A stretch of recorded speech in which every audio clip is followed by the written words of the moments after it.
Bayan maagap ang naging pagtugon ng iba't ibang ahensya ng pamahalaan matapos tamaan ng magnitude 6 na lindol ang Caraga Region. Yan ang ulat ni Nina Gambe ng Philippine Information Agency.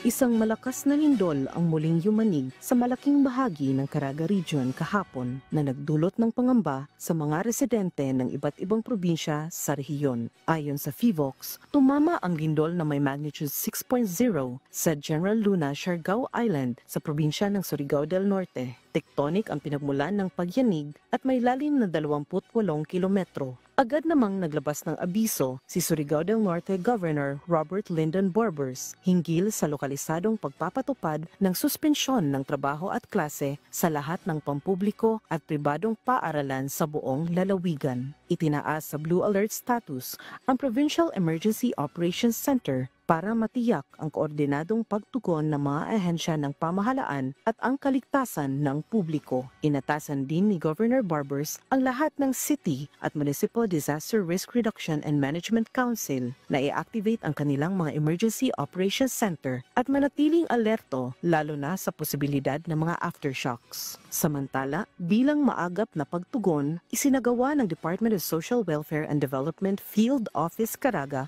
ang paglipat ng mga family food pack mula sa Dapao Warehouse patungong General Luna Warehouse para matiyak na may nakahandang tulong at ito'y madaling maipapamahagi kung kakailanganin. Bukod sa Surigao del Norte, naramdaman din ang lindol sa iba pang bahagi ng Caraga Region. Agad na nagpatupad ng mga precautionary measure ang mga lokal na pamahalaan sa rehiyon. Ilang sandali lamang matapos ang lindol, nagdeklara na rin ng class suspension ang ilan pang bayan para magsagawa ng inspeksyon sa mga gusali at matiyak ang kaligtasan. Walang pasok din sa ilang tanggapan ng gobyerno gaya ng Department of Education Caraga Regional Office at National Museum of the Philippines Butuan para masiguro ang kaligtasan ng mga empleyado at kliyente. Bagamat walang tsunami warning na inilabas, pinapayuhan pa rin ang mga residente sa mga baybaying dagat na maging alerto. Patuloy din ang monitoring ng PHIVOLCS sa posibleng aftershocks. Sa ngayon, wala pang naiulat na malubhang pinsala o nasawi, ngunit nagpapatuloy ang pagsusuri at monitoring ng mga lokal na Disaster Risk Reduction and Management Office sa buong rehiyon ng Caraga. Muli, pinapaalalahanan ang lahat na manatiling mapagmatsyag, sumunod sa mga abiso ng mga otoridad at iwasang magpakalat ng hindi beripikadong impormasyon.